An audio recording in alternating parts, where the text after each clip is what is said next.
Radio V. Radio in TV. Radio in TV.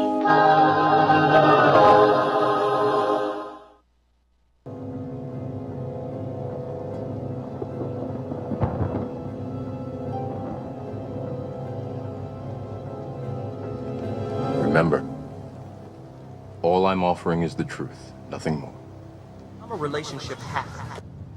Run up and get touched up, suicide. And all of y'all know my style. I excel, then prevail. Run up and get touched up, suicide, that's it. And all of y'all know my style. I excel, then prevail. Disrespect, but I do think that it was not a positive thing for you as a young girl growing up, and her putting that on you is telling you that you're ugly, that you're not good enough. We're pretty good to be dark. Why gotta be pretty to be dark? Why just can't be pretty? You know, why do I have to pass that? Being a child growing up. He said that you was pretty for a dark-skinned girl. I'm certain what he meant was to compliment your exquisite chocolate in this white man's world. His programming has damaged his understanding and he can't see. Put a mirror on your wall and made you ask it, who was the fairest of them all? A game you could never win because of your melanin.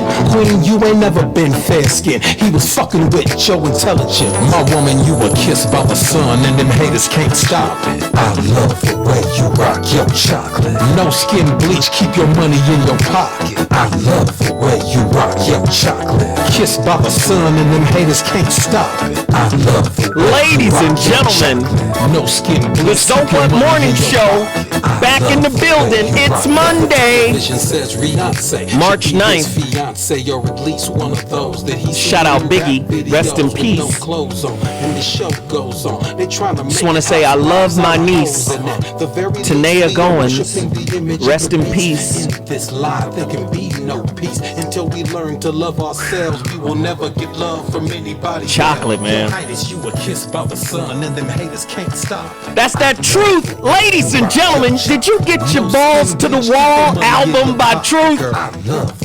Listen, go to cdbaby.com/CD/truth214. That's cdbaby.com/CD/truth214.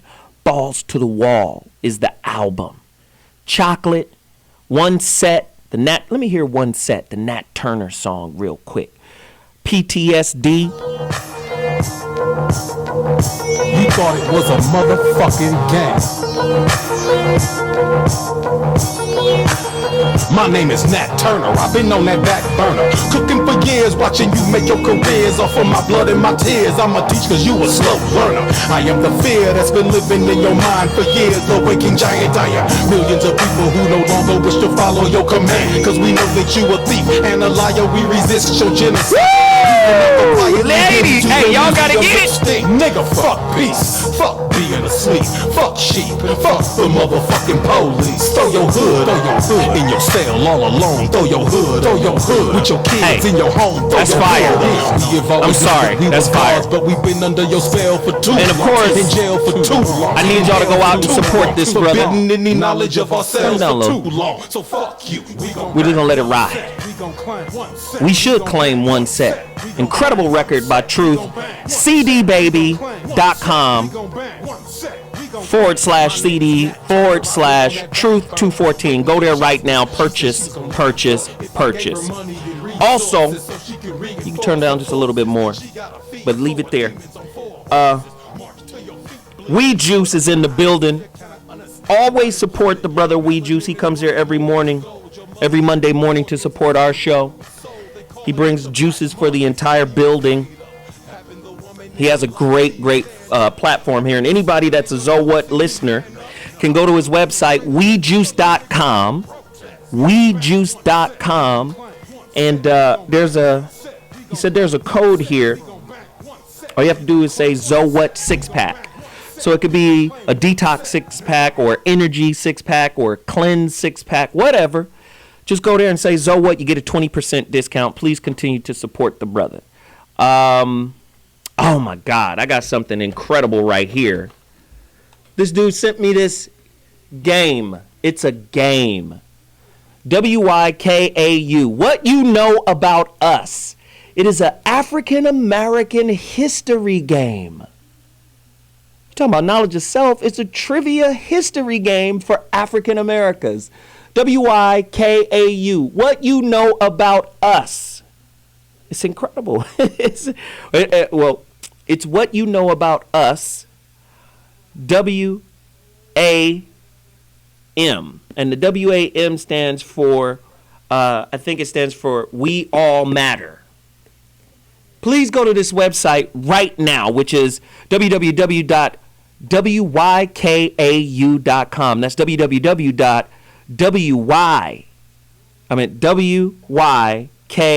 wykau.com. That's W as in winning, Y as in you, K as in Kelly, A as in Alfred, U as in under.com. WYKAU.com. What do you know? What you know about us? WAM, we matter. And this is incredible, man. It's an African American edition. Very, very dope stuff. I love supporting black businesses. I love making money for black businesses. I don't ask for anything. I just want to see black businesses win. That's why I do it. I want us to recycle dollars. I want us to believe in us again. Go to Elephant NYC. Love Elephant NYC. They have a lot of incredible stuff. They got new fall line coming out, sweatshirts, shorts. They even have shoes and pants and cargo. Like I said, man, if you love Ralph Lauren, if you love Polo, you should love this because their stuff is high end, just as high end as theirs. Pull up that site, elephantnyc.com. There it is right there. Please continue to support these brothers. And if you haven't done a good enough job, please go do a better job. And let's cash mob. It's Cash Mob Monday. I need y'all to cash mob everybody that I'm supporting right now. Pip in Pens. PIPNPENS.com. Pip, like Gladys Knight in the Pips. In, as in Nancy, pens.com. Pip and Pens. Why am I promoting them? Hey, these guys are editors, writers. If you're trying to put out a book, if you need your book edited, if you need your book formatted, these are the guys. If you're trying to write a book, these are the guys. PipNPens.com. Please support this business. Get there right now. Please support this business. Also, Arise Hospitality. You already know, the Black Staples. Get at them right now. Easy Boy Web. You already know. If you need somebody to help you with anything website oriented, social media, e-commerce, all of that, get with them. You need a website, get with them today. Ramo Mart. Some of the flyest stuff in the world. In about a couple of weeks, I'm going to be rocking something that you just can't imagine. It's going to blow your whole wigs back. You guys are going to rush to Ramo Mart. Very important that you support them. I'm rocking a Ramo Mart shirt underneath, right? Underneath my Pharaonic Designs. Go to Pharaonic Designs. Who else we got? WiseDevelopmentSkillsTraining.com. WiseDevelopmentSkillsTraining.com. My son is a basketball player, but not only is he a basketball player, 3.0 GPA, 1,300 on the SAT. You can't get a scholarship nowadays just being able to ball. You got to be a scholar too. And coming from the likes of me, you know I wouldn't settle for less. This brother right here is a trainer, and man, I love this dude. He's a good dude. Please support him. He's on the East Coast. Time for us to support everybody that supports us. And on the line right now, we have Veronica Conway. VC. Hey, are you in the building? Hey, what's up? What are we selling today? What are we doing? Hey, my invitation is to my boot camp. We're in the countdown. We're starting another one. People got to get in on this, man. People, that aren't doing this, that are on the fence about it, are leaving tens and hundreds of thousands of dollars on the table by not making the decision to pull the trigger and be about this thing. Because you've seen how we get down, so our boot camps are no joke. People come out. She helps with people their make whole money. game. Yeah, she helps people make money. And she does it quickly. She turns you around quickly. She instantly recognizes or locates whatever flaws in your business plan, whatever flaws in your psychology, your mentality, your emotions. She instantly pinpoints it and really points you in the right direction. She did it with Ramo Mart. She did it with a whole bunch of people that do business with us. I mean, she's a secret assassin of your weaknesses. And if you don't get with her, you're just wasting your time. You're spinning your wheels. Ain't that right? Yeah, that's right. So she did it with me. People have been saying to me, I'm putting you on my vision board to have you for the future. I'm like, get me off your vision board and get me in your life so it can be different. That's what I say. Like, stop playing, right? So anyway, If they want to connect with me, it's Veronica at veronicaconway.com.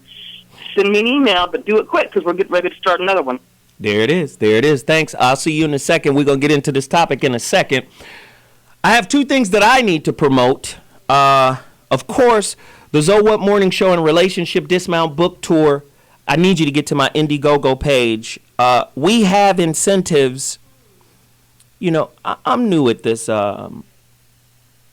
raising money and crowdfunding and all of that. I'm new at it.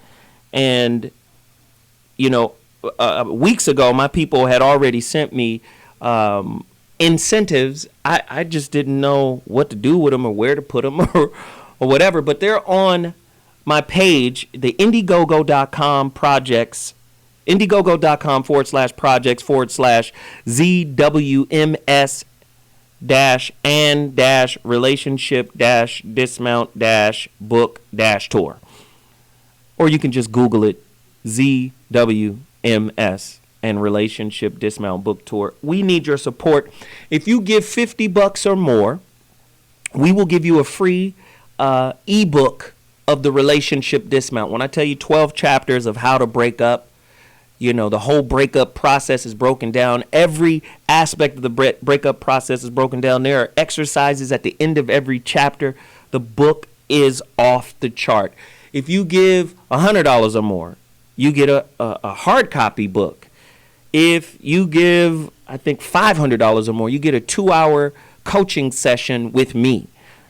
So we want people to get out there and support. We only have 39 days left. We're only at 4%.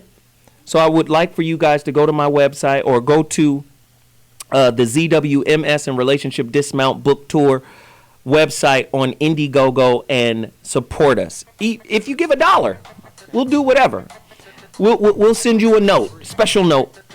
Also, go to CD Baby as well and get the God Class Volume 1, my lecture on God. Everybody that has purchased it have told me, wow, it's incredible. So get at us. When I come back, topics. You know how we do. Holla at y'all in a minute. Yeah. Somebody might get choked out. I keep a shotgun loaded right next to my bed, and a machete under my pillow up under my head. I don't take threats lightly, but I be paying attention. I remember what that motherfucker said. I remember the nigga when his ass is dead. I be putting something to that head. Saying, talk now. Is you really ready?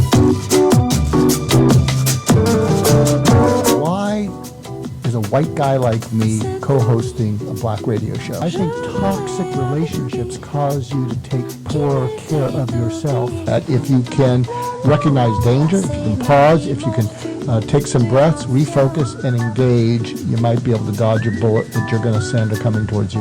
One of the things that men don't get is that often women need to vent first to clear their mind.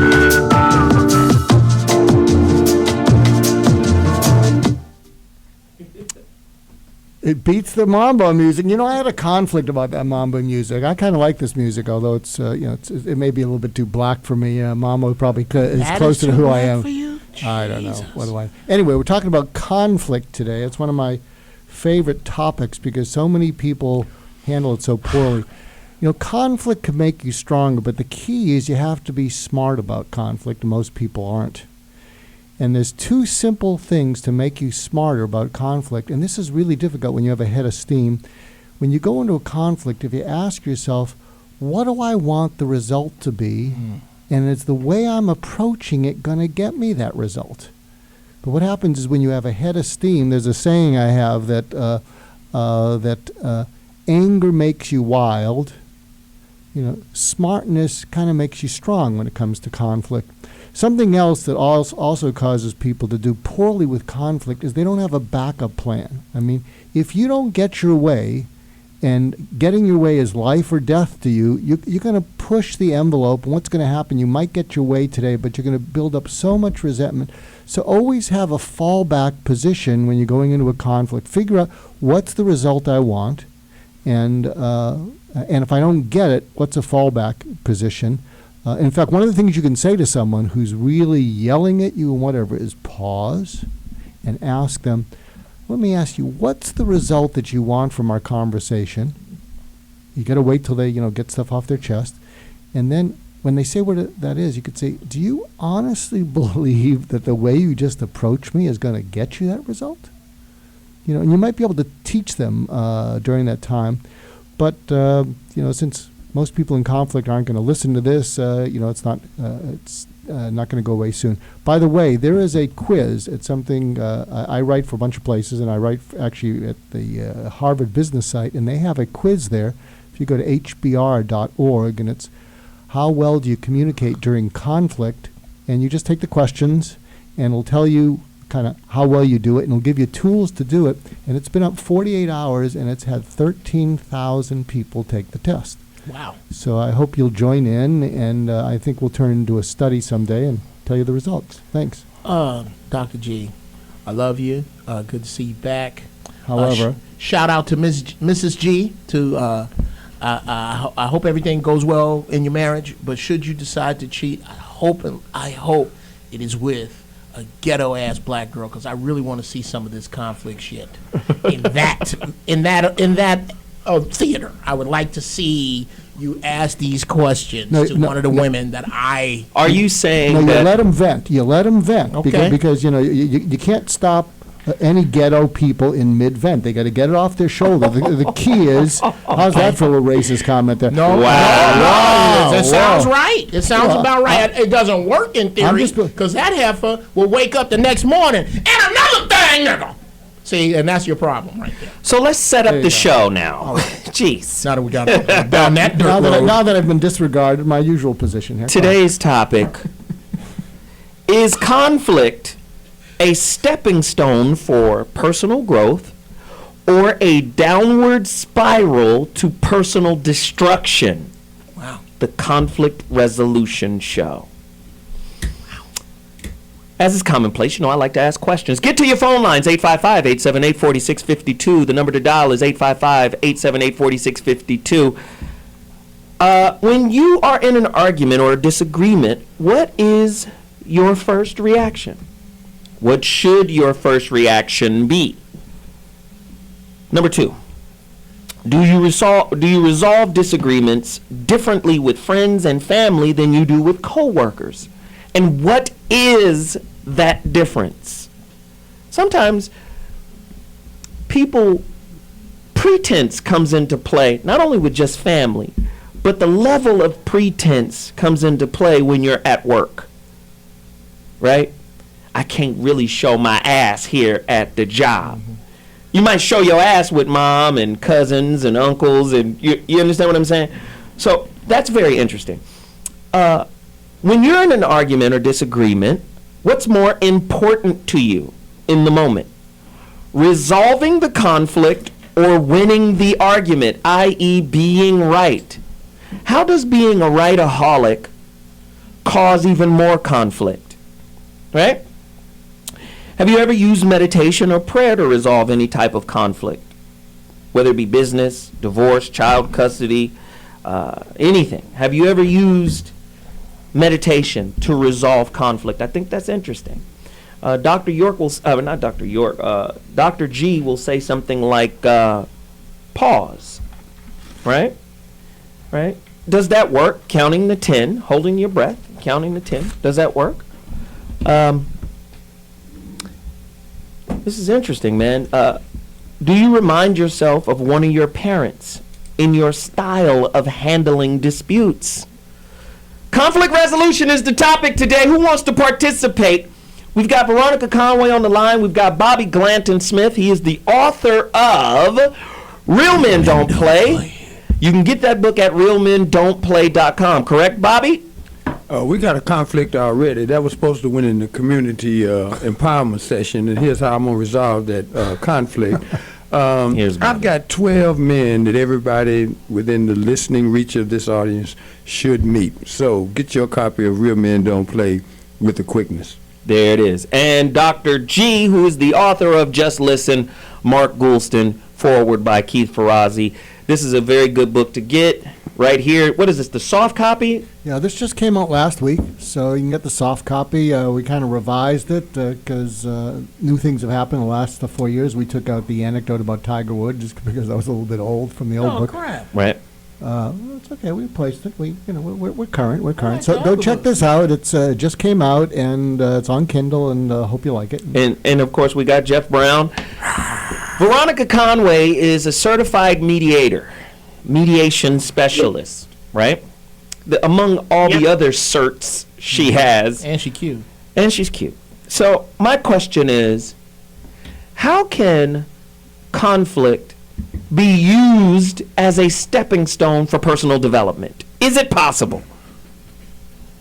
It is possible. So I think that the simplest way I can put it is that, people often don't know what they're arguing about. It's like, if you come across two kids and they're fighting over an orange, and you stop and you actually deeper into what they want, one of them might want the juice, and the other one might want the pulp. But until you start drilling down to intent and desire, we can often be fighting about things that we're not even really fighting about. Mm-hmm. So the biggest thing we have to begin to do is get clear about what the people that are in the conflict actually really want. Mm-hmm. I need you guys to counsel me, because I don't do well in conflict. I don't. People get the green eyes mixed up. They really do. But I have to be honest, it's been a struggle my whole life. And I started to change. I started to evolve when I was 17. That's when I started studying Islam and different religions and philosophies, and because I knew I had a monster on the inside. I knew it, and I had to deal with it. So my point is, I'm not coming across today as an expert on this topic, right? What I would like to understand is, where does conflict come from? What creates it? And then when you're in the heat of it, because sometimes when you're angry, I think my cousin once told me this, he's a lawyer. He said the first thing they taught him in law school was, when you lose your temper, your life can change in an instant, irrevocably. So it was like the whole part of law is you have to master your emotions so you don't irrevocably change your life for the worse in an instant. Speak to that, Dr. G. Veronica, weigh in on this, and the rest of the panel weigh in. I think something that's also going on is respect and feeling disrespected, because I'll tell you, if I really respect someone and they're telling me something I don't want to hear, but it's good for me, I may not like it, but I can really listen to it. But if I'm speaking to someone who I don't feel respects me, or someone I don't respect, it's really easy to get hot under the collar. So would any of you weigh in? Do you think that's pertinent to it? That's a way to take my question and turn it into another question without answering it, and now I feel disrespected. Geoff? To get back on Zoe. I want to hear from Veronica later. Go on. Me and the wife was just talking about this on another matter that happened a couple weeks ago on another show that I share with Zoe. And my wife was like, really? Zoe would fight? I said, baby, you letting the green eyes mess you up too. Zoe is a monster. Zoe, don't let that, don't, Zoe is a gangster. Zoe is one of them, if I had to go in a fight, I'm gonna let the doc get one of his lawyers to work out the stuff afterwards. You give me Zoe. If some shit finna break down, give me Zoe and Uncle Bobby. I'm good. I'm useless there. Conflict. I think, like you said, conflict has to do with respecter of persons from a number of angles. One, you, to me, as a man, you a punk if you're gonna come at Webster different than you would Kimbo Slice. But but that's what's up. You got to respect who you in it with. You ain't finna tell Mike Tyson, you know what, fuck you. So when we get back, we're gonna delve deeper into the concepts of why you don't get Brody with who you don't get Brody with. We'll be back in a minute. Wow. You want a war? I'ma put you on my hit list. You gon' fuck around and make us put you on my business. Yeah. You want a war? I'ma put you on my shit list. You gon' fuck around and make us boycott Christmas. You want a war? I'ma put you on my hit list. Here's the definition. Conflict exists when one person has a need of another and that need is not being met. Now, don't be fooled by the simplicity of this definition. The resolution of conflict starts from here, and the first step is to express the need. The second step is to find out if the need can or cannot be met. If the need can be met, then we have resolution. If it's a no, then we negotiate to resolve the conflict, or we go into the management of conflict. So here's the problem. Most people go straight from having an unmet need into the management of conflict, bypassing step 1 and step 2 because they are afraid and don't talk to the people who can do something about it. And that's not pretty. In fact, it gets quite ugly. So here's what the management of conflict looks like. Sulking, withdrawing, getting sick, the silent treatment, backstabbing, gossiping, shouting, blocking, being aggressive, and getting angry. So the resolution of conflict starts with expressing your unmet need and then finding out if your unmet need can or cannot be met. If your conflict has escalated to the stage where it's too tough or sensitive or difficult to handle, then you really need to think seriously about involving a neutral third party to help you mediate the dispute, and we can help you out with that. Write down the topic of your disagreement. Staying focused on the issue at hand will keep the fight from snowballing. There's a saying, praise in public, criticize in private. So take it outside where your kids, your friends, your parents won't see your discussion or be put in the awkward position of choosing sides. It takes a strong person to say I'm sorry, and an even stronger one to forgive. There's always two sides. It's Arabs versus Israelis, labor versus management, husband versus wife, Republicans versus Democrats. But what we don't often see is that there's always a third side. And the third side of the conflict is us. It's the surrounding community. It's the friends, the allies, the family members, the neighbors. And we can play an incredibly constructive role. Perhaps the most fundamental way in which the third side can help is to remind the parties of what's really at stake. For the sake of the kids, for the sake of the family, for the sake of the community, for the sake of the future, let's stop fighting for a moment and start talking. Because the thing is, when we're involved in conflict, it's very easy to lose perspective. It's very easy to react. Human beings, we're reaction machines. And as the saying goes, when angry, you will make the best speech you will ever regret. And so the third side reminds us of that. The third side helps us go to the balcony, which is a metaphor for a place of perspective where we can keep our eyes on the... Wow. Yeah, that's what we doing. Veronica, welcome back. Yes. Zowat Show, Thank welcome you. back. We talking about conflict resolution. Can I jump in on something that you said earlier, Zoe? Sure. Because you were talking earlier about your particular reaction and the fact that you kind of see red. She about to put me out there.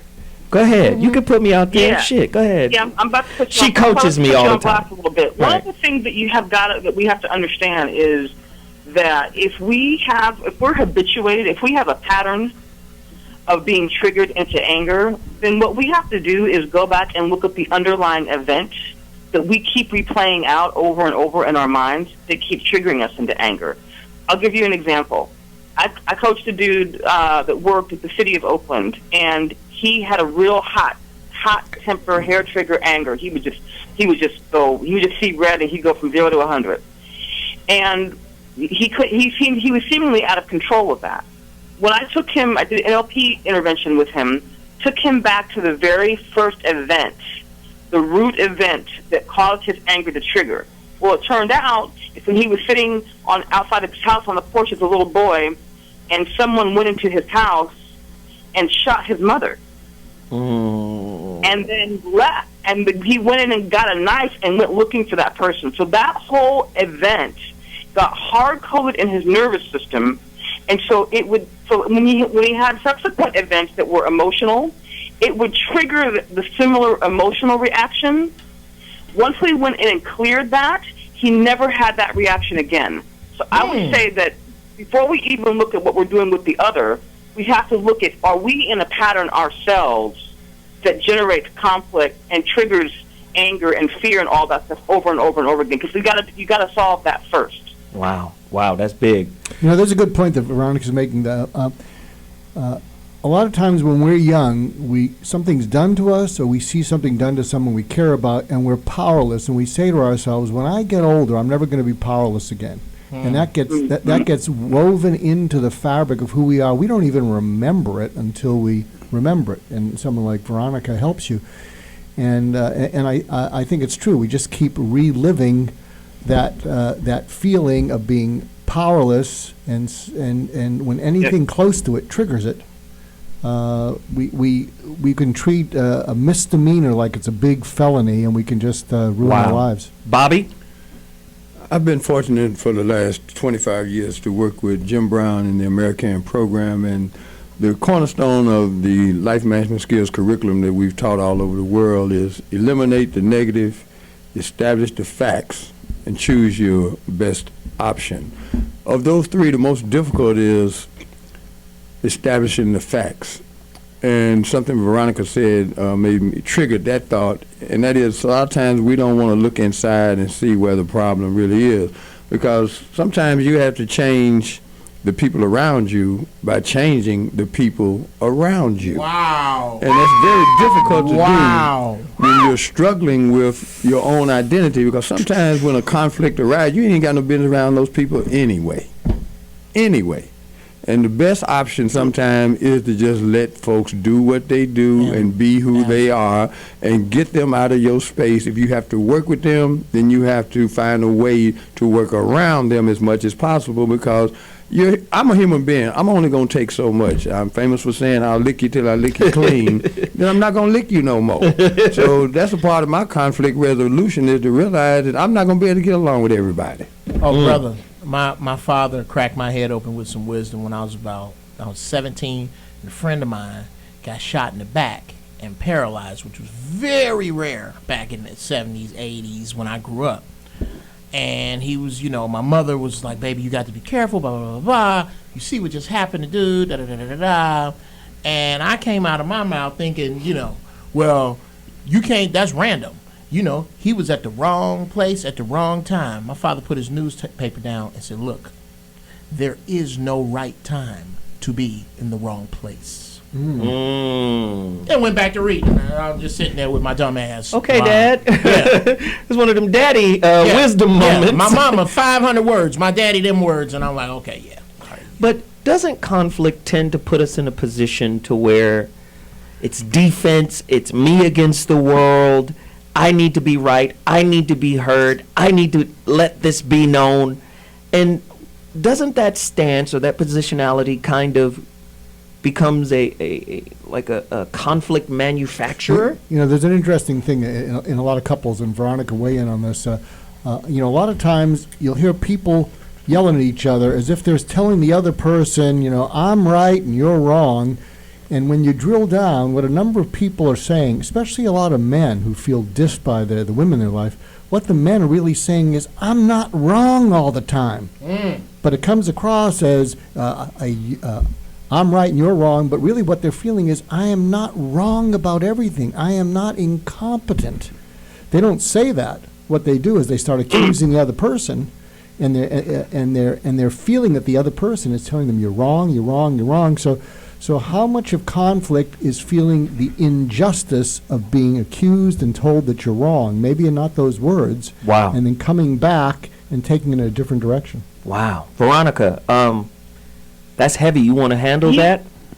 Yeah, well, I also think, I've done, it's funny what Geoff said earlier about, how do you deal with conflict resolution when you're talking about, get the ghetto abroad, right? But I've done trainings in the toughest cities in America. I mean the hood, Baltimore, Bon Secours. I mean, we did financial coach training in those neighborhoods, and we had clients that were coming out of prison, coming out of welfare, didn't have a key, in transitional homes. I mean, these people were in tough circumstances, and we gave them skills that empowered their lives. Wow. And so, I don't think it's fair to say. I think that it's a myth that people that are from the hood don't have strategies. They have strategies for coping. They're just the wrong strategies. Wow. And you know what's crazy? You know what's crazy? I was just about to ask the whole panel this. Do you think that there is a cultural difference in how conflicts are resolved? Absolutely. Can we honestly say, can I just be honest here? Can we say that African Americans have a low conflict resolution IQ? No, I don't agree. I'm just going to ask that question. I'm putting it out there. I'm not saying that we do. African Americans or Negroes? African Americans. African Americans, absolutely. Negroes, not so much. African Americans are I shout out to the African Americans that have us in the fucked up position we are today. Wow. Yeah, I think all my heroes are Negroes. But I think we're all one people. I'm not one who's down with the interracial classism. I'm not down with that. I absolutely am. That's where we differ. That's fine. Because we get the difference. So, there's a difference between me and that dude you know who I'm talking about, that if you heard he was sitting in your mama living room, you would jump off the radio right now and run to your mama house. But there is no difference to the police officer who's going to arrest the fucking professor breaking into his own house. Both of y'all sit y'all asses on the that's counter. an example of how we're the same people. Okay. No, how can we be the same people when the person sitting in his own house wouldn't even reach back to bring up that brother that's on that corner? But see, that's our laundry. That's our personal problem. But it goes in the same mix. But that doesn't mean, okay, we get to. You guys are saying just because it exists, it's right. It's not right. No, I didn't that say we think that way. No, that's not what I'm saying. Oh, I see what you're saying. You see what I'm saying? I don't agree with it, but I see what you're saying. Yeah, you don't have to agree. What was the question again? You want the question again, Doc? Yeah. Okay, do you think that there's a cultural difference in how conflicts are resolved? Are there some races who are better at conflict resolution than others? And where would hold on, Veronica? The general thing early in childhood is that we spank. Hold on, Veronica. Hold on. Let me just get that question back. Do you think that there's a cultural difference in how conflicts are resolved? And if so, are there some cultures that are better at it? And if we were grading, where would we put the African American culture here in America? Now, Veronica, you can answer. Right. Sorry. The line's been a little scratchy today. So that's all right. We good. That's all right. We have to understand that part of what we do in our culture is that we spank out of the gate, right? Which differs from a lot of other cultures. So if the laying of hands is sort of a first root experience that someone has about conflict or difficulty or challenge, then we grow up sort of indoctrinated with that as an idea. The truth is that all conflict resolution is a skill set. It's trouble. It's a skill set.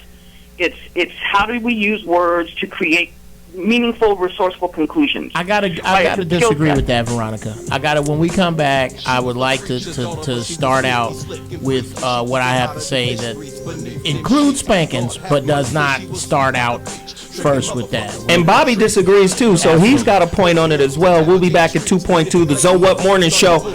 We're talking about conflict resolution. We'll be back in 2.2. Holla. Her psyche was breached, and now she find it difficult to differentiate between the strong and the weak. She praised the Lord and sold the kid, cause her body get used around town.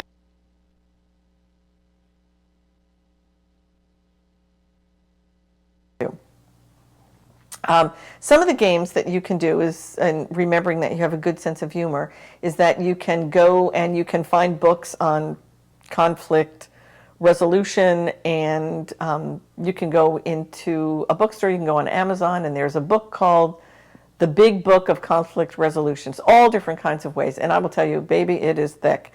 All different kinds of ways and games that you can use for dealing with conflict management. And it's fun. They are fun. You get to pick and choose. You can open up the book at any given page and you can choose that particular one, try some different things. It's good. The other thing that I will tell you is that there are a lot of different games that are out there. They're not intended to be conflict resolution games, but they do help with conflict resolution. So I'll give you an example. Let's say you're playing Twister. You're familiar, you're making yourself into a pretzel on the floor with the big circles. And although it's not a conflict resolution game, it is a fun game. And ultimately, everybody ends up on the ground laughing. And laughing, humor, sharing times together are often very good tools for conflict resolution. So you don't necessarily have to look for a conflict resolution game. You have to look at tools that can help you dealing with conflict resolution. You see, we human beings have an almost primal need to feel heard and understood. And half the time your partner's upset, they're just wanting you to listen to them. They just want you to hear them so that they can feel that you understand them and you care about what they're saying. So try this strategy to make your partner feel heard and understood. When they're talking with you in an upset tone of voice, instead of defending yourself, repeat back to them what they actually said. So you might say something like, so what I'm hearing you saying, honey, is that I left the lights on and the car battery's flat and now you're going to be late for work. Did I get it? Notice at the end I put the word, or the phrase, did I get it? I did this because I want to confirm that I've actually understood what my partner says. It shows them how much I really want to understand what they're saying. And it's almost a sign of respect and calms down that reptilian part of their brain that might be about to get triggered. When they hear you say, did I get it? They know that they're going to have an opportunity to speak and you're just going to listen. You're not going to be defending. It's a great way to deal. We're back on the Zo What Morning Show. We ended, Bobby wanted to say something to some of the points that Veronica Conway was making about corporal punishment and black mothers and fathers who whooped their children, maybe instilling conflict in them, and Bobby had something to say about that. Bobby? Well, I don't equate conflict with corporal punishment. There's no debating with an 18-month-old child or a 2-year-old or a 3-year-old, because I don't think you really have to whoop a child past 3 years old if you use it in the right way, because I ain't got time for timeout. And because I might be trying to keep you from running out in the street and getting ran over. The redundancy of don't do that, don't do that, don't do that. It does not work when you're dealing with somebody who does not have the capacity or the faculties to understand the nature of right and wrong yet. And until we replace that with something that I haven't seen done successfully yet, you're going to have to get a child's attention. I'm not talking about beating the hell out of nobody. I'm just talking about, hey, come here, let's get this over with, and now you know what to associate with bad behavior. Absolutely. Not for the rest of your life. You're not going to get beat down the rest of your life. But for right now, this is how we negotiate. So, Bobby, are you telling me that a spanking is like a portable hot stove? Right? You know the hot stove metaphor. I love that. Right? So, you touch the stove, it burns. You know now never to touch the stove again. So the spanking is the portable version of that. But it's not the hot plate out on it's not just the hot belt. It's the education that goes with that, because now you associate, look, I have tried to reason with you. That is not getting your attention. This little tap got your attention. Now listen to me very carefully. Don't do that again. Does this also apply to adults? No. No. Listen to how I'm gonna marry the concept. Cool Mo D. I'm trying to get Mo D on the show. What's the problem? He just busy doing his thing, but we talk damn near every day. Mo D always says, stupid people, ignorant people do not respect intellect. The only thing they respect is aggression. Right? You can't reason with a dumb person, but if you strike fear in them, then they're pliable to what you're trying to say. That's unsustainable and very dangerous because they're already at the edge of violence, and if you come at them with that aggression, then it's going to be a physical conflict. Well, but isn't that what the mafia says when it says it's better to be feared than loved? Well, it's better just to stay out of range. That's good stuff, Bobby. I love it. I'm getting to the point where I'm going to leave folks alone. Yeah. I'm going to leave them alone, especially when there's no opportunity to resolve the conflict. Yeah, definitely. Now, let's ratchet it up to something that we're going through right now. Nationwide, racially. Mm-hmm. You know, we're at that point now where it's not going to take much more than before we see real conflict in this country because we are not able to resolve some very serious issues. And we have to have that discussion honestly for once.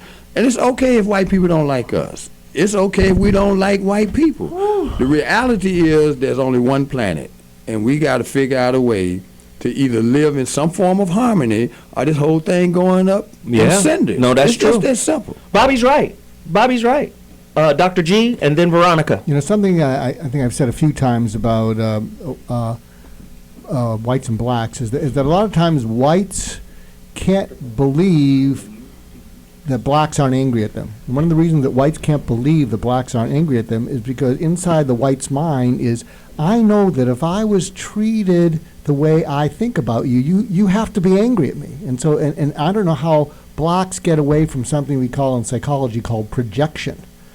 So if in my mind, I know that if I was you and you were and you were feeling the way I feel towards you, you'd have to be angry at me, and I can't believe anything you say is other than you're angry at me.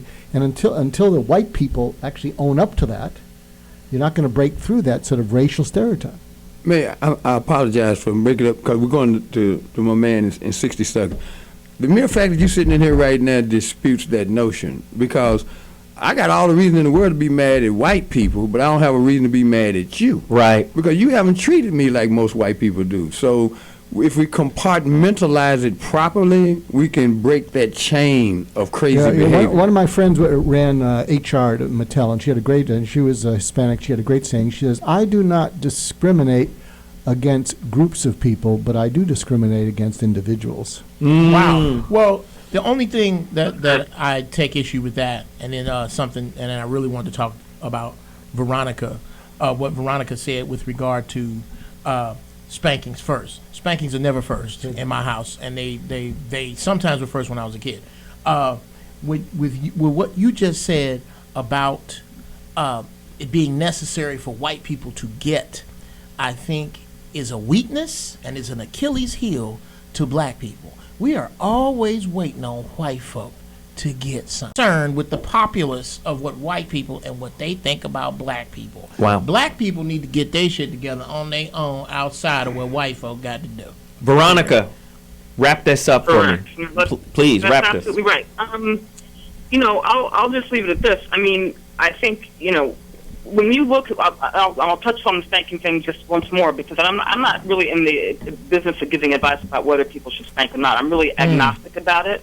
Mm-hmm. But what they found when they studied it over time is that the kids that were spanked became more violent and more conflict prone because it instilled fear rather than understanding. So I think when we're really talking about effective communication, we're talking about it between blacks and whites. We're talking about it parents to child. We're talking about it in relationship. What the thing is what are you after? Are you after fear or are you after understanding? And that dictates how you handle the scenario. I'm after 18-month-old does not have the comprehension. But she's not just talking about the whooping aspect. She already said she was agnostic about that. She's talking about in general conflict. How violent and conflict prone were the slaves? I think they took the worst whoopings of anybody in history. Absolutely. I think that's where we got it from. That's absolutely where we got it from. That came from slavery, actually. Here's the difference between, I think, you and I, Veronica. I think that violence has its place. We were just discussing this a little bit earlier. I think that if I'm out in public with you and your man, and I say something foul about you, if he break my nose and we go to court, and the judge asks what happened, and he said, this dude called my lady out of her name, and I broke his nose. Case dismissed. I think that there is a place for violence, and history will back me up. Violence actually does solve some shit. I've had it solved in my life. Violence is the reason America is a superpower. Thank you. Let's just violence has its place. This is what we think that we should that's against human nature to live like dandelions. We're not dandelions. We are. Violence is a part of my makeup. If you break in my house, some violence is gonna damn ensue. So listen, we got to take a quick break. When I come back, true or false? Family estrangements are a good thing, right? When the conflict between siblings, family members, or whatever can't be resolved. Is that a good form of conflict resolution? Estrangement? Let's deal with it when we come back. So what mornings? I'm so sick of you, out of sight, to bring you back to life.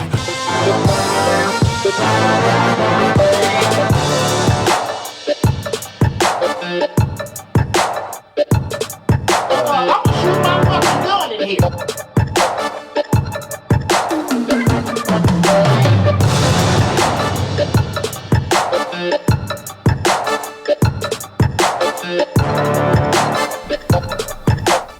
Okay, I'm gonna talk fast because it is beyond me. It's beyond my capability to put all of these thoughts together in one paragraph. So they are just thoughts that pertain to this subject. One, when I was 22, my ass whoopings was like matches. Step on my foot, I light one. Look at me wrong, I light one. Now I'm 50. My ass whoopings is like road flares. One, I don't know how many I got. Two, you got to do something to make me light a road flare. You got to touch my kids, come in my house, mess with my money, mess with my wife. I light one. Two,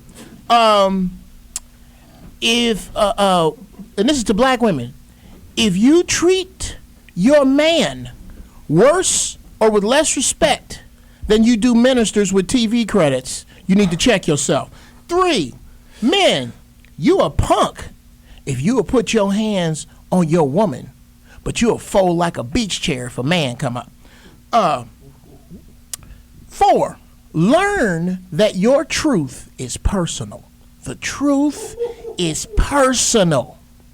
I will try to share my truth with you, but if you gonna interrupt me and you gonna call me out of my name, when we get done, my truth is still my truth.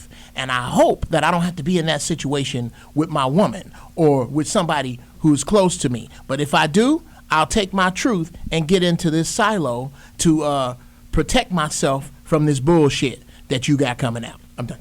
Wow. Geoff Brown's intellectual rant. Today's topic is conflict a stepping stone for personal growth or a downward spiral to personal destruction? The Conflict Resolution Show. Ladies and gentlemen, joining the show, Corey Holcomb just walked in. That dude right there. Again, we're talking about conflict resolution and how to effectively resolve conflict without fighting. I think the art of war says the art of war really is to win the war without firing a single shot. Firing a single shot. How do you win the war without conflict? Is it possible? Look at Corey's face. He's not on camera. Oh, I'm not? No, you gotta move over here a little bit. Oh, okay. I didn't know. There we go. Let's get him in the shot. Oh. Hey, motherfucker. Hey, what up, man? What up? How do you deal with conflict, Corey? And what is the best way to do we deal with conflict in the best possible way, or do we still need to learn a few things about it? Conflict is dealt with two ways. How is it? Either you deal with it with a lot of kindness. Yeah. Or a more effective way is to kick ass. All that in between is babble. Right. All in between is babble. So you have to tell me what you think of this. Because I said this earlier. Veronica Conway's on the line with us too. Hey. I said I gave the Kool Moe Dee analogy. Kool Moe was saying, ignorant motherfuckers don't respect. Like if you show a dude respect, or if you take the high road, ignorant cats don't respect the high road. They don't respect logic. They don't respect intelligence. They don't respect it. But what they do respect is aggression. He was saying, back in the day, Suge Knight, in his heyday, motherfuckers would respect Suge Knight just off of his presence alone, because his presence evoked fear. Because I don't want to fuck with him, right? So they wouldn't argue with him. They wouldn't, you understand what I'm saying? So Moe Dee was saying ignorance respects aggression, but intelligence sometimes is over the head of average people, so they don't see any real reason to respect it at all because they don't understand. Go ahead. You mentioned Suge Knight. I remember at his pinnacle, people feared him. That's what I'm saying. But once he got touched up a couple of times, he was open season. Right. In that way. Exactly. So I think the word respect gets thrown around a lot, especially with regard to fear. I don't think people respect people necessarily that they fear. They will yield to them. I will yield to the aggression that you bring forth. That don't mean I respect you. I can't stand you. I don't want to hear what you got to say. But you know what? I'm not gonna fuck with you because what's up? You my man, but trust me, respect is an illusion. Yeah. Ooh, say more. Okay. Say more. That's why I say you yeah. deal with it with kindness. Somebody who's intelligent enough to understand what you're saying. You might be able to have kind words with them and get to the bottom of something. They get some understanding from that. Yeah. Right. If the kindness doesn't work, the only thing left is fear. Only thing left is kick ass. No, bro. We see eye to eye today, bro. Veronica, what do you think of that? Well, I think, again, so it depends on the posture that you're operating from. I think that if you're in the land of the benevolent alpha doesn't have to ever kick anybody's ass. Say more about the benevolent alpha. I'd like to. What is that? Yeah, no, I get it. I know what you're saying. But I get it. Say more though. I want to hear that. The benevolent alpha.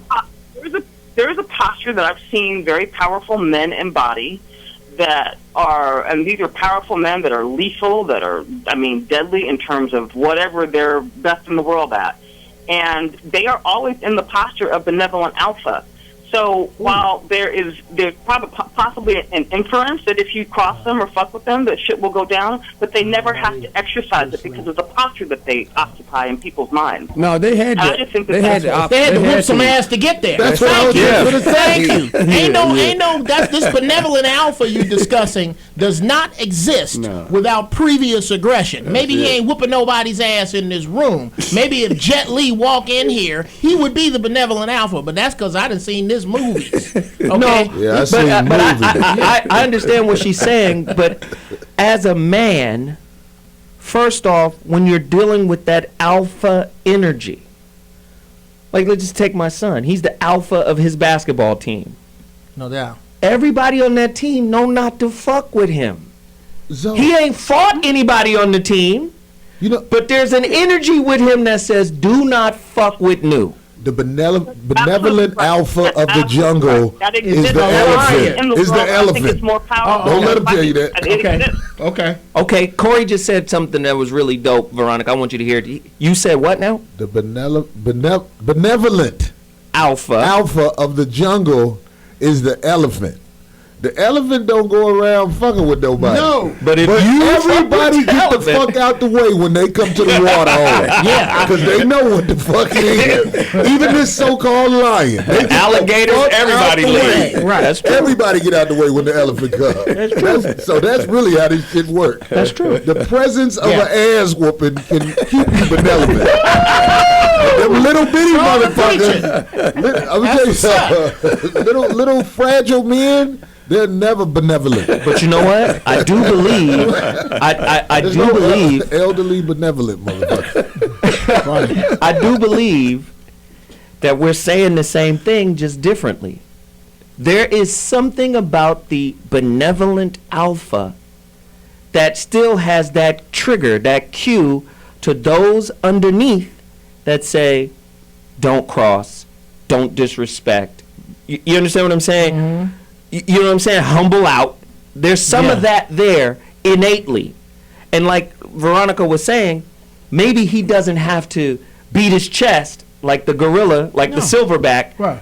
But again, that's what we were talking about, the difference between demanding and commanding. But see, when somebody has to command, I'm gonna give you this, Bobby. When somebody commands something, they don't have to ask for it. It comes naturally. I walk in the room, automatic respect, because I respect myself and I got something with me that says, I will fuck you up. Now don't push me, but I will fuck you up. Because it's in you to push me. You understand what I'm saying? It's there naturally. Bobby? Well, it's almost oxymoronic, though, to put benevolent and alpha together, because it's not about being benevolent. It's apparent. You remember Ed Martin, who came out to the studio with us, right? Your guy. Ed got that look that he don't have to tell you that I will kill you instantaneously. He got that look, but he got to give it to you first, because if you roll up on Ed, if the average dude roll up on Ed, they gonna look at Ed like, what this nigga here? But then if they don't look and if they come at him, if you seen Ed, with. but that's what I'm saying. This is the problem. But let me give you this, and then I'm back to you, Geoff. Mm-hmm. This is the problem with our community, with most communities, not just the black community, but with most communities. But we have a unique way of displaying it. We're just like everybody else. We look at stereotypes. You don't think a green-eyed, light-skinned nigga whoop your ass until he's punching you in the mouth, knocking your teeth out. Can I get it? You don't think that'll happen. Do you understand what I'm saying? You don't think that's possible. But my point is, but that's my point. My point is, because we're going off of these stereotypes, right? Yeah. We tend to label people, we tend to put people in categories, and we automatically feel like we're above or we can dictate to. To me, this is where conflict is coming from. This is where conflict is stemming. I wouldn't trade growing up in Chicago for shit, because that's where you learn about sizing people up, and you know better. I know. That's why I'm respectful to men. When you see me get Brody with a dude, that's because I'm ready. I'm ready. If not, I got to respect you, because if I'm disrespectful to you, there's a good chance that that's not the end of that. I might be laying under a fucking sheet over that. So you come with that. What happens is dudes and people lose that, and they make the choice to lose that. Women make the choice. This is a conscious choice that a lot of women make. Yeah, nigga, because you don't think that there's anything else that goes. I got a that. great point right here, and then we got to go to break. Like in the jungle, say two bears really don't want to fight each other. Not really. They really don't want to do it. Two lions don't really want to fight each other, because they know if I fight, I'm fighting to kill, and it'll be over for one of us today. So a lot of times there's posturing. You know, I'm going to get bigger, I'm going to get loud, you going to get big, you going to get loud. And I think in the hood, or in just with men in general, we have a way to look at each other to go, nigga, I ain't about that bullshit. And then we look back and we size each other up. And I think there's a respect that either happens or the fight happens. You understand what I'm saying? Either we really gonna do this, or we look at each other and go, okay, we don't need to do this, because somebody ain't gonna walk away from this motherfucker. Right. And to me, that's a style of conflict resolution. When you know, this is my homie, but I pushed him too far. Do you understand what I'm saying? I think men have that. Let's talk about it when we come back. This is gonna be crazy. So what? Fuck peace, fuck women asleep, fuck sheep, fuck the motherfucking police. Throw your hood in your... Blaming someone for making us feel a certain way, it is unlikely resolution will come, because we cannot make others responsible for how we feel. We have a better chance of finding resolution if we target specific behaviors and set boundaries around those. If we say, I do not want you to talk to me like that anymore, the person does have the power to honor our request. If he or she agrees and keeps to that agreement, then there is resolution. If we say, "You just do not respect me," or "You do not care about me," we are projecting what we believe to be true of the other onto him or her, and if they disagree with our assessment, all we have is an argument that no one will ever win.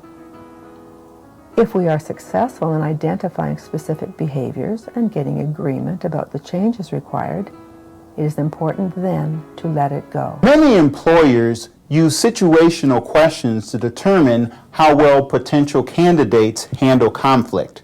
Here are some tips on how to handle conflict resolving questions in a job interview. We will be using what is called the STAR technique, and that's STAR.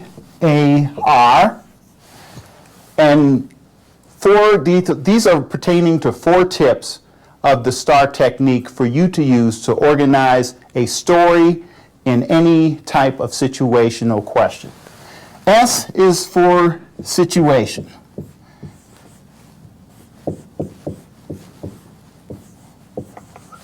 All of us have faced job situations where we were challenged to handle potential conflict.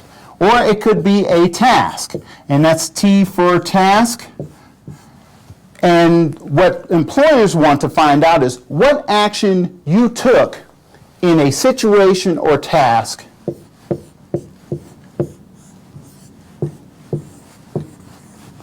and also what is the result.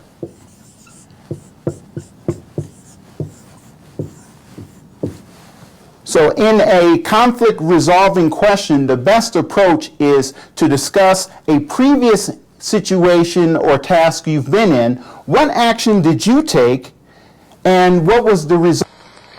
We have made life into a hideous thing, living. Life has become a battle, which is an obvious fact. Constant fight. And we have divorced that living from death. We separate death as something horrible, something to be frightened about. And we say, and to us this living, which is misery, is we accept. If we didn't accept this existence as misery, then life and death are the same movement. Like love, death, and living are one. One must totally die to find what love is. And to go into this question of what is death? What life? Ladies and gentlemen, the Zoe What Morning Show is back in the building. Today's topic, man, it's a heavy topic, man. We're talking about conflict resolution. Is it a stepping stone for personal growth, or is it a spiral into self-destruction? Somebody on Hustle Habit on Twitter said, alpha males have to assess threats accurately as a part of survival. Right. Survival of the fittest isn't just physical, but it's mental. That's what he was saying. The same thing as you said with the Bears. They have to, threat management. I'm just walking. Give us the example of the Bears going to get the water. Okay, let me give you the example of the Bears. When the Bears at the water hole, they all walk with a walk of, their posture said, I'm just coming to get some water. I don't want no shit. They get to the water hole and they drink. But, hold on. That's an example of the brown bears when they get there. Right. But if a grizzly bear walk up, he ain't gonna walk like that with the brown bears. He gonna limp up to that motherfucker like, y'all bitches know what it is. The only way he'll do that is if it's another grizzly bear as big as him. The point I'm trying to make, it's not intelligence. It's what's obvious. You know what I'm saying? Say it. Like, okay, my homeboy, Lil June, he don't pay child support because his baby mama and the motherfucker she live with know that this motherfucker crazy. You gonna have to kill this motherfucker. They know this. This bitch ain't took him to child support. But the average motherfucker who been taking the child support, I want you to know you was taking them because that bitch don't respect you. She don't fear you. The woman. okay, the woman. Thank you. That make you feel better. Dr. G. But I want your input on something because and then Veronica's going to tag in on you too. Go ahead. Well, I need your input on a story. Years ago, I was I cut a black man off in traffic. I was having a terrible day. I cut him off. We'll be on. Oh shit! Did you get beat up? No, we don't do that. Come on, you know better than that. No, this is in the introduction of my next book, which is how to deal with irrational people, and I was irrational at the time. So I was having a real terrible day, and so I cut someone off because I don't normally cut someone off. It was on Sepulveda Boulevard when it comes down to Gretna Green by the valley there, and then I cut him off again, and so he pulls in front of me, and his wife is telling him, "Don't go out of the car," and I'm seeing them arguing, and I've had like one of the worst days of my life. So he comes out from his car and he bangs on the window, and I am so kind of out of it. I roll the window down, and he looks at me. He says, "I'm going to do such and such and such and such," and he's about to pick me up, and I look at him. I say, "You ever have one of those days when everything you touch turns to shit, and you're just hoping you'll meet someone who'll put you out of your misery? Are you that guy?" And he said, "What?" I said, "Yeah, I don't usually cut off people. I mean, do you ever have one of those days where everything you do it backfires and you just want someone to take you out? Are you that guy?" And he immediately said, "Calm down." He said, "This motherfucker crazy." I done ran up on the crazy white man. He said, "Calm down." I said, No, I can't calm down. Everything I've done is wrong. I don't do this. Are you here to take me out of my misery?" And he just said, please calm down, whatever. And what happened is he walks to his car and he waves in the mirror like this. It'll be okay. And then he drives. That was up. some reverse psychology that you really didn't need. Because to be honest with you, black men and black people usually just posture with white folks. You are so safe around us. Okay, where's the big white body count? Jeff, we are just taking these white Jeff, folks out. what was the movie? What was the movie with Michael Douglas where he had a bad day? Oh shit! Yeah, where he was just going around. What is it? Falling down. Falling down. That was you. That was you. That brother walked in and was like, "Hey, this motherfucker's a serious killer. Whoop your ass. I ain't want to kill you." No, ain't no brothers whoop. You can go over in the jungle tonight with $100 bills hanging out your butthole, and ain't nobody black gonna touch you. Wrong. That's some bullshit. Somebody gonna fuck with you. No, they ain't. Because the shot callers know you finna fuck the money up. Because the FBI, the DEA, everybody gonna be down here. If you get a fucking hangnail, it's gonna be helicopters down here. Damn. No, but one of the tactics you can use is a tactic for dealing with people who are not physically. If you got to protect yourself if it's physically a confrontation, but if they're verbally saying something to you, you tend to escalate. And one of the ways that is kind of reverse psychology is if they use a word like always, never, you can't do that. If you can pause and you look at them straight on, you say, "Boy, that sounds really messed up that I did. Say more that I can't. Say more about never." And what happens is if you tune into somebody beat if you tune into a word and get people to talk more, you'll actually see them get it off their chest verbally. Do you believe in you're only as good as what you come up against? Oh. Do you believe that? Ooh. Yes. You know what I mean, Doc? I want to tell you. Say more about that. Well, this is what I'm saying. The story you told about the traffic, you obviously ran up against just a guy who sized you up, and he felt like he could walk up to you and knock on your window. Mm-hmm. But there are people in society of all races, they don't give a fuck who you are, how big you are. They don't have the capacity not to hit, Wow. not to do all kind of crazy shit. They got that small dog syndrome. Yeah, you know what I'm saying? That's why it's good that man who was obviously, I call him a frontin' ass motherfucker. I've been there before. Yeah. Right. It's good you ran up against somebody like that. But there are some crazy people in this world, men and women, who will engage when they get to your car. Yeah. You have to run their ass over with Veronica, I want you to speak to pop their ass. That's what we call it in Chicago. I'm gonna pop this motherfucker. Right. This motherfucker's going too far. Get your ass back. Veronica, I want you to speak to people who are conflict resolution resistant. Are there people out there that just don't respect nothing? The peace process, reasonability, Are there conflict resolution resistant people? I'm going to put it in somewhat in NLP terms. I mean, I know this is going to, I don't mean it to sound too clinical, but I'm going to put it in NLP terms because there is really a cognitive way that this is wired in the human brain. You have what's called matchers, and you have what's called mismatchers, right? So matchers always filter for sameness, and mismatchers always filter for difference. I was going to say sameness, difference, right? Sameness people and difference people, right? Correct. And so usually if you put, if you're in a team, right, you put a mismatcher in too soon, they're going to nitpick, fault find, like redirect, undirect. They're going to, you can't put a mismatcher into a process too soon because they're going to dismantle it with their critique. You put them in at the end when you want to refine things and get more accurate, right? But so people that are mismatching, if they're not understood, they tend to drive a lot of conflict because they're always looking for fault, and it irritates people, right?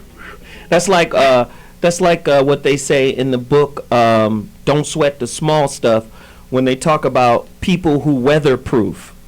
They're saying weatherproofing is good for a house, but it's not good for relationships. So weatherproofing is when you walk around your house looking for flaws and cracks and everything that you can fill and fix. Imagine doing that to your partner. That's going to create conflict if you're trying to weatherproof them. Every time you say blue, they say red. Every time you say green, they say purple, right? Then it's going to create, if you don't understand that that's their nature and know how to work around that, then you're going to be in constant turmoil. Wow, that's good stuff. That's good stuff. We'll be back at 2.2. Doc, when you come back, I need you to talk about gaslighting, tit for tat, kitchen sinking, all that. We'll be back at 2.2. Ready to walk that walk now. I'm going home tonight. Fuck what you say. My nigga, is you about that life? Dealing with the bullshit. I said I need to sit down with him. I need to speak to him face to face. I need to understand what was going on in his life to make him capable of doing what he did. I need him to understand what's been going on in our lives. I need a time in.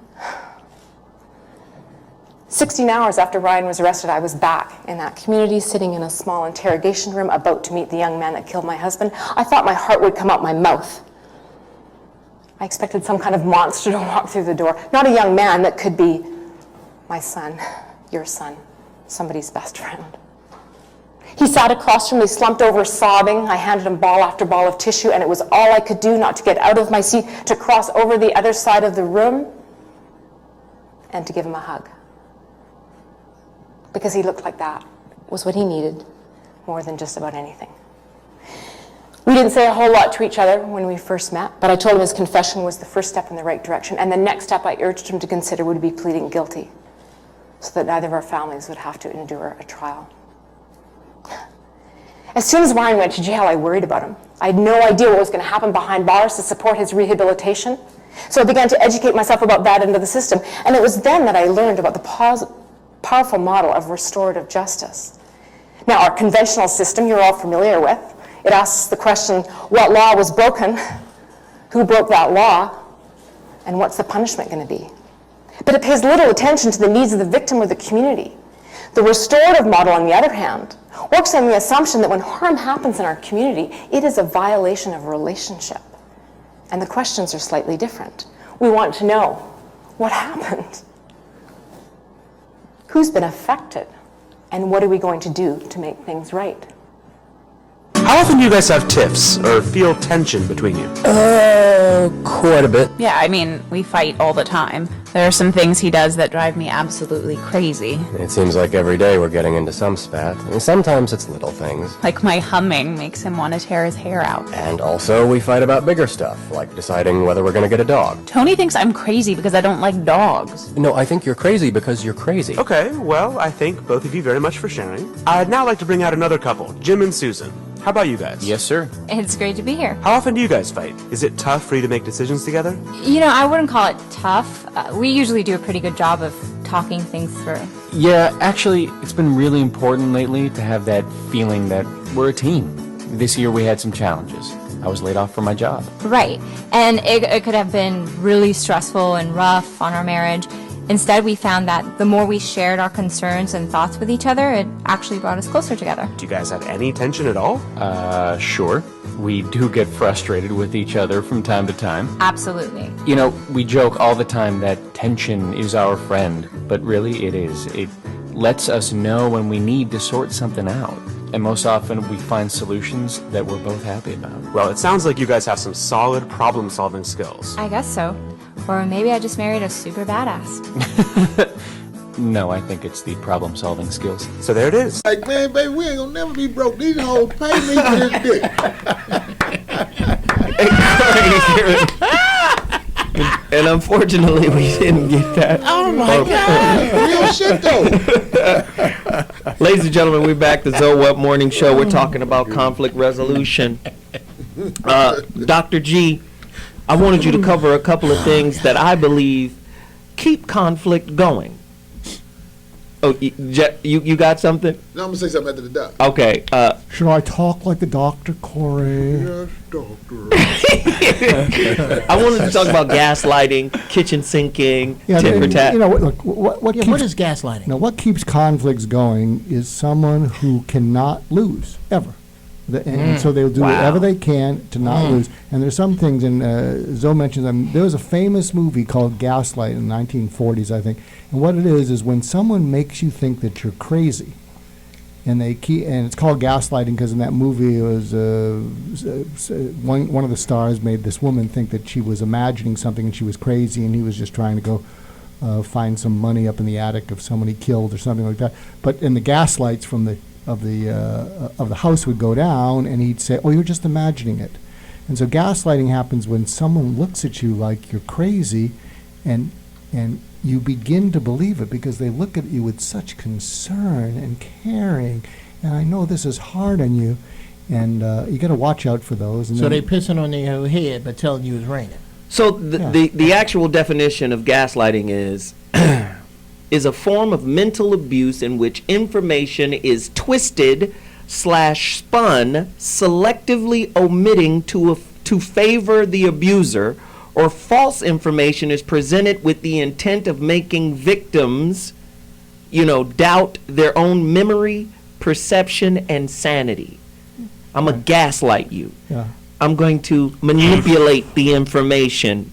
When and it's not just information, because I'm sure all of us have dealt with these people who they're kind of condescending to us, and they say, "Oh, this is for your own good," and really, they're just trying to, get away from you or they're just trying to win, but they'll talk to you in this way, and what happens is you feel like ripping their throat out.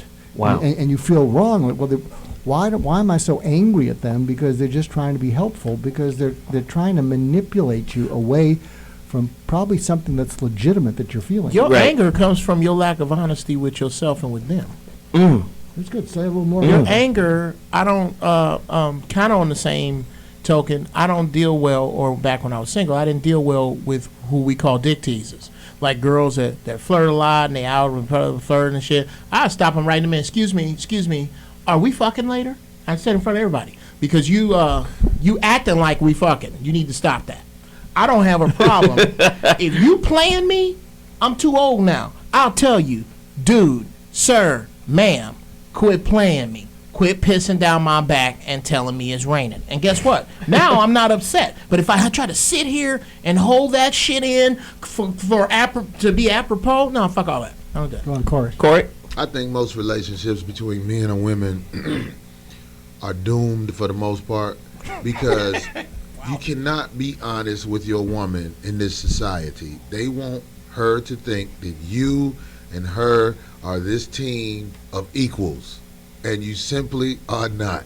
The average alpha male out here can get all kinds of shit from other bitches without falling in love. Other women. You know what I'm saying? Okay, other women. Whatever you want to call it, whatever make you feel better. Other women. And the fact that you can't sit down with your woman and tell her she is holding you back by expecting you to only fuck with her is the reason most of the problems in society, as far as it go with men and women relationships, happen. I think everybody lie to their woman. Every once in a while, you and me, the dude who really only is with his woman. I'm curious as to why men tolerate that. In other words, it confuses me why men feel the need to get permission from society to be exactly who they are. No, because when they tell the truth, they're outcast, and they're looked at as bad guys everywhere they go. But if you smile with your woman, and you smile with the people at the church, and you smile with everybody, then you fit in. Do you think? Wait. You guys. If men got together and did a man code, like you tell the truth because you're a man. Right. That actually you could dismantle that. You could dismantle that if y'all agreed and decided to. I think. I want to do this really quickly for Corey and Veronica because I think this is very good shit you guys are on right now. This is good. My question is, does the falsity of men in general, does the falsity of men create an environment rife for conflict? Yes, because the people in charge have to keep up conflict, have to lie, because they are a farce and not the real leader. That's the reason the society we live in is set up where if you speak honestly and from the heart, you're the bad guy. One of the falsities about men speaking to women is one of the reasons they Then back to you, Veronica. Go. One of the reasons I think some men can't tell the truth to women is because if you provoke the woman into provoking you, it could bring out a part of you that is not very protective of her. In fact, it can bring out a part of you where women hate hearing that, Doc, because you're basically saying in a very eloquent way, I lied to you to protect you. Women hate hearing that. I lied to you to protect you from me, because if I say something and I provoke you past my limit of being protective of you, I might do something mean to you. Where some women can just often vent without feeling like they're in danger, but if they go over a certain point, and a man gets provoked past a certain point, men will turn to violence because they can't communicate with their words. But women won't be provoked to do things like that if they don't feel stupid. And the reason they feel stupid is because in this society, they're told that you're supposed to have a guy that's only going to be with you. And it's the biggest fucking lie in the world. Wow. Because I know guys who their resume in life is basically a lot of positive shit. They do a lot of good shit, but they fuck these hoes. Veronica, wrap it for us before we go to break. I think that one of the things that leaks outside of males is the fact that they're in a compromised situation. They're a compromise. Not being able to tell the truth of their sexuality. I think by definition leaks alpha fluid out of men. What it does to women is it infantilizes women, right? We've conditioned our women to be infantilized. Like, we can't take it if we understand that he fucks around. Our hearts will break. If men told the truth, then women could hear the truth. Wow. So you saying it's not that old adage that women can't handle the truth. You saying if a man decides to tell the truth, any woman would be able to handle it. She'd be able to take it. Bobby G says no. Bobby? We know that's some bullshit, right? I don't know who that is. Oh my God. Okay, we got to take a break. You hear the music? We got to take a break. We'll be back in a second. I wanted You want a war, I'ma put you on my hit list. You gon' fuck around and make us put you on my business. Yeah, you want a war, I'ma put you on my shit list. We are a society.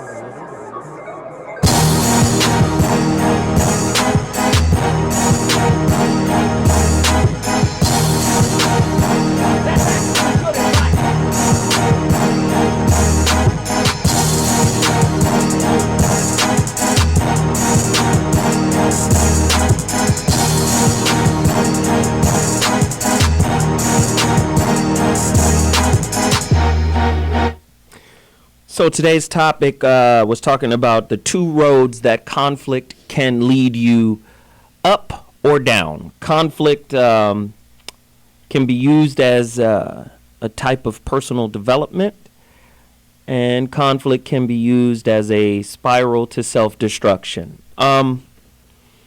Conflict as personal development, number one. Anything worth having is worth working for. Anything meaningful is gonna be an ordeal. Like relationship is an ordeal. You hear people who are married say, "Oh, relationship is work," right? But if you work at it, you work through the ordeal of relationship and the conflict that is inherently inbuilt within it, you can enrich your life. That's only if you take responsibility for the reflections that conflict sends back to you. Conflict is, and a lot of times, is based off of triggers. And those triggers are things that deal with you specifically, right? Internal lessons, things that, damn, I never dealt with, the abandonment issues I had with my dad.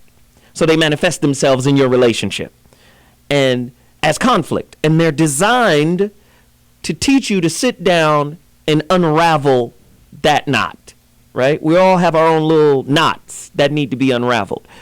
I always mention Krishnamurti. Krishnamurti said the solution to every problem is inbuilt in the problem. So you must sit the problem down and untangle the problem in order to get to the solution. So conflict can be used as a stepping stone to personal development. How it becomes, a pathway to self-destruction is when you don't acknowledge your weaknesses, your contribution that created the environment for the conflict to exist in the first place. This is how you get that statement. If you got 6, 7, 8, 9 bad relationships in a row, you're the common denominator. But because you refuse to take personal accountability, male or female, you're going to keep reliving those relationships. As I state in the Relationship Dismount book, every new relationship will be instantly transformed into a rebound or an old relationship until you untie those knots, right?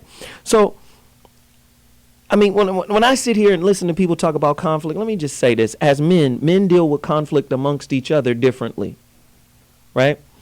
We can get into a conflict on the basketball court and sort it out right there.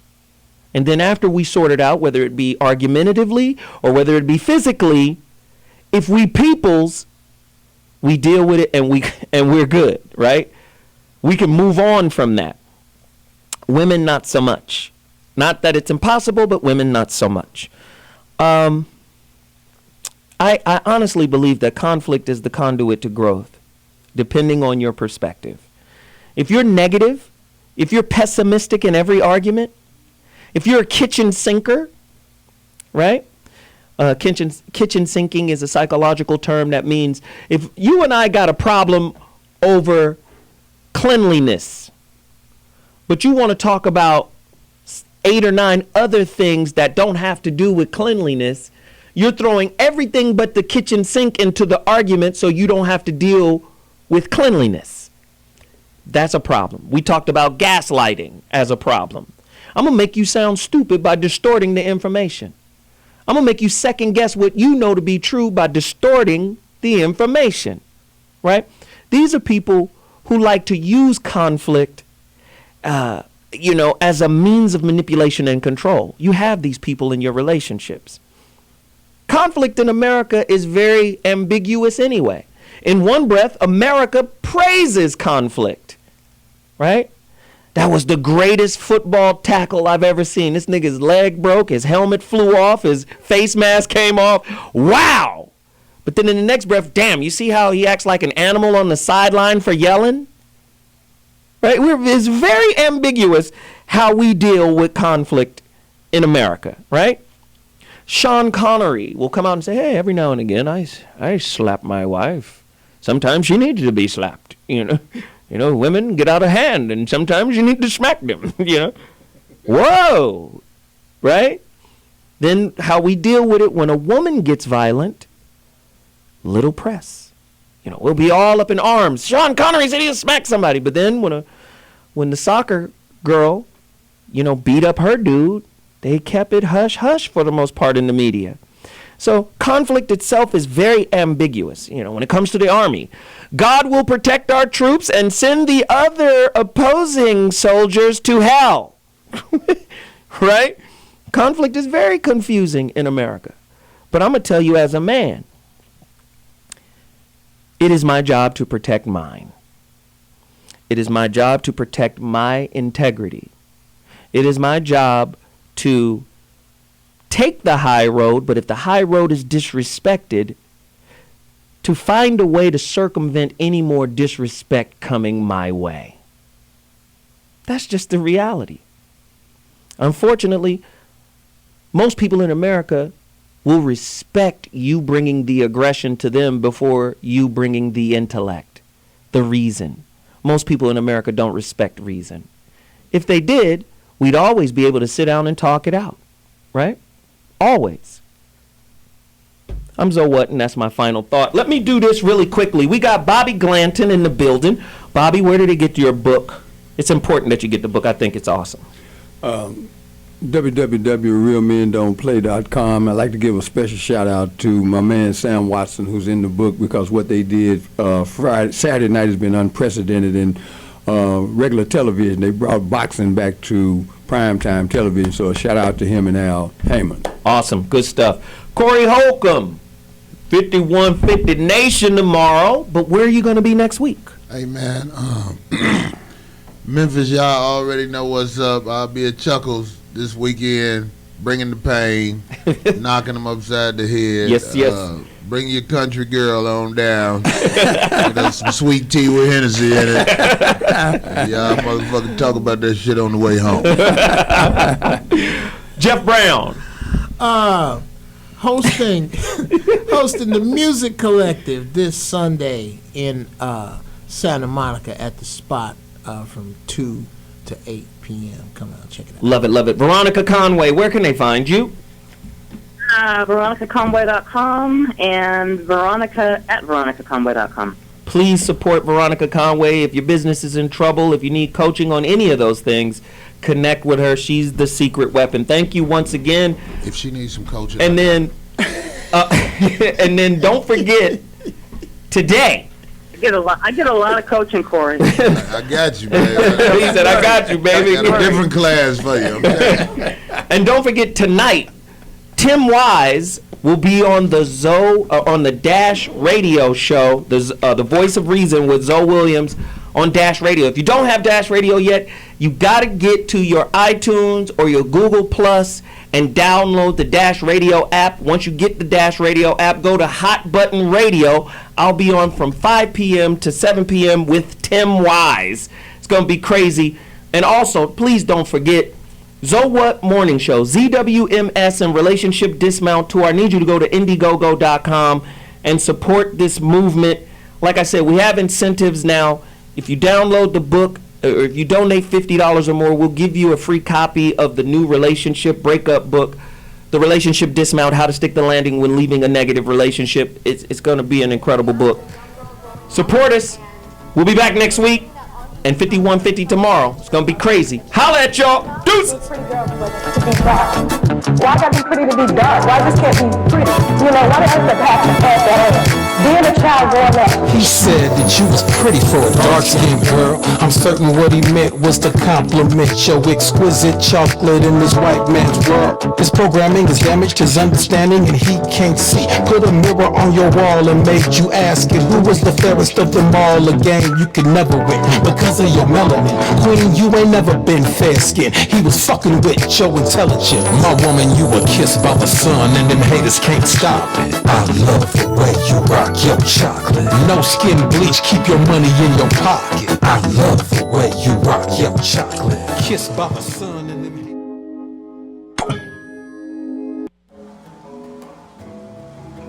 You are watching T Radio Me. Radio MTV.